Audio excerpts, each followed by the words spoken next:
more tawa at more saya para laging good vibes ngayong 2025. Gising mo, biglang may buntot ka ng kabayo. Ngayon, anong isasagot mo kapag nagtanong ang office mates mo? Ba't may buntot ka? Kasi yung magulang ko may dugong kabayo talaga. Kumain ako ng kabayo. Kung hey Patchoy!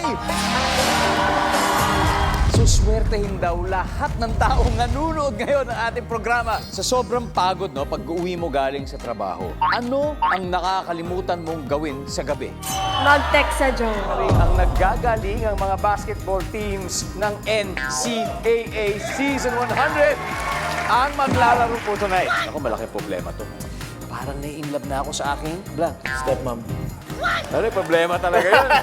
Ayaw ko sa underwear na black. Di nilalabhan. Ano ang sign na crush ka rin ng crush mo? Matagal na akong walang crush. At walang nagkaka-crush sa akin. Bukod sa bombero, magbigay ng trabaho in Filipino na nagtatapos sa letter O. Torero. Masaya ang tapatan ng comedy content creators at ang pamilya ng isang world-class Pinoy. Puro cellphone, pinag-aaral kita, pero ang daming hugasan! Hindi ka ba lang makapaglinis sa bahay? Maiinis si Mrs. kung ang hilik ni Mr. ay katulog ng anong hayop. Tambutso. Family Feud, 5:40 p.m. Family Feud, sama-sama tayo!